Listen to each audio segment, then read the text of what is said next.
My name is Patrick Santillo. I'm the Minister Counselor for Commercial Affairs at the U.S. Embassy here in New Delhi. We look after U.S. and India business relationships and the commercial relationship, and we're joined by other colleagues from the Embassy and across the various sections of the Embassy who engage in this critically important topic. It's always dangerous when you have prepared remarks and you read the prepared remarks because, in fact, the top two things that you're supposed to say are not quite relevant, so you have to sort of then skip below it, so that's what I'm going to try to do. We do learn to be a little bit flexible and on the fly, but I would like to let people know that it is our understanding that Additional Secretary Prasad with the Ministry of Power is actually not with the Ministry of Power anymore. So Additional Secretary Prasad will not be speaking with us today, so we're going to go right ahead and just jump into our content, and we'll go from there. You know, I was thinking to share a couple of universal truths, as I ordinarily do, about events like this, and I guess the first one that I came to really was that we all come from different backgrounds with different experiences. And so to try to help us all get on the same page a little bit, I just thought we could clarify a couple of things as a starting point. And I think we can look at the fact that 15% of the global population, about 1.1 billion people, is our understanding, do lack access to energy. So the work you're doing here is critically important. And we know that there's a sharply growing demand for electricity can be alleviated in some measure by increasing power generation capacity. The real breakthroughs in energy efficiency will come through modernizing transmission and distribution systems. So again, I think clearly the work that you are doing is critical. According to the International Energy Agency, $8.9 trillion will be invested in global transmission and distribution infrastructure between 2016 and 2040. This translates into global investment over $350 billion annually over the next 2 decades. So this is really something to ponder.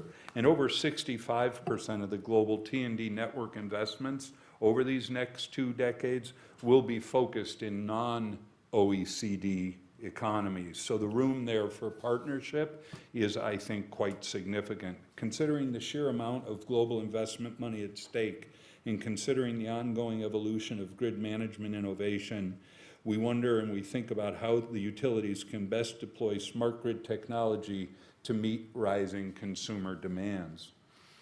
And that brings me to sort of universal truth number 2, which is when we have a panel, panelists, unlike opening speakers, are always selected because they're deep subject matter expertise. And we're very fortunate to have with us a distinguished panel this morning who really can share so many of their insights. As they share their insights, and as you have come, and part of what we talked about for this event is peer-to-peer learning and the opportunity for each of us to add to our body of knowledge on the subject. So I think as you hear them and as you're thinking in the audience about your participation today, I also hope you'll consider a couple of factors that I'd like you yourselves to think through and to think about being addressed, and I am sure the panelists will also address it. But I think as we listen then to the panelists and as we engage with them, perhaps we can consider a few things. We know that smart grid technologies are being adopted at a very rapid pace in the United States, and that the technology is still very new and lessons are being learned every day. Being learned in the United States, being shared from the United States, and also being learned by the United States by developments that are happening here in India and worldwide.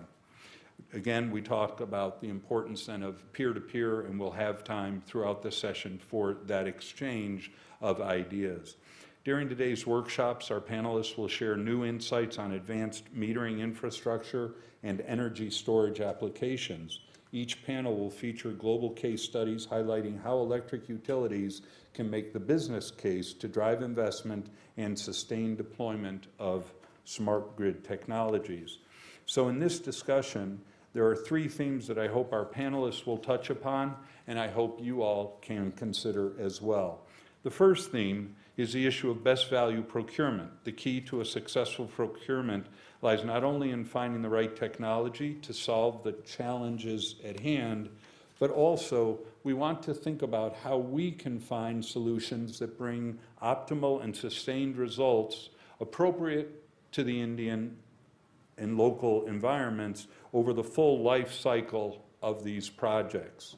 The principle of analyzing life cycle costs, I think, as most of you know, versus lowest cost can bring substantial benefits. Whether the goal is reducing T&D losses, enhancing customer engagement, or effectively integrating renewable energy into the grid. And obviously, people often talk about the latest technology and the lowest cost. Sometimes those don't go together, so we have to factor in all of the factors that make the project successful. The second theme that I hope people will think about is the role of standards and interoperability. I think we can look at how can we advance the development of flexible, interoperable standards and the way that they can help guard against premature obsolescence of newly deployed technologies and to provide sufficient grid safety and security protections. We are pleased to say that the U.S. Department of Commerce, through the National Institute of Standards and Technology, or NIST, is already working with the Government of India to bring together policymakers and industry for cooperative exchanges on standards practices through a working group on standards as part of the U.S.-India commercial dialogue. And certainly energy is one area on which they are focused. And in addition to that, our U.S. Trade and Development Agency will be supporting a U.S.-India Standards and Conformance Cooperation Program under which the American National Standards Institute, or ANSI, and the Confederation of Indian Industries, you all know CII, will carry out a series of 6 workshops focused on standards and conformity assessment in the specific areas of clean energy, smart and sustainable cities, and water and sanitation. So then really the third thing that I hope as the panelists speak and as you reflect a little bit that you can think about is the consideration of how new business and ownership models can play a role. We know that as technology advancement outpaces the policy and regulatory environments, there is in fact a need to be both creative in thinking and open to new business models that harness the benefits brought by the smart grid, such as improved payment collections or predictive modeling or consumer behavior. So I hope we can think about how third-party ownership models, such as private sector energy service companies, could improve access to capital in the market.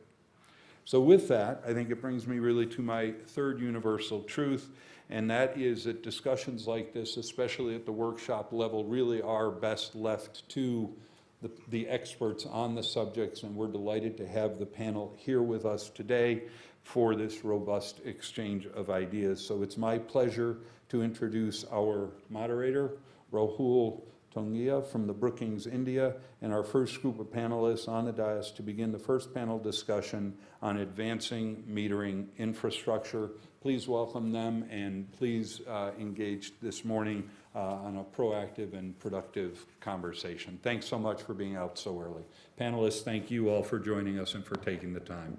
Best of luck.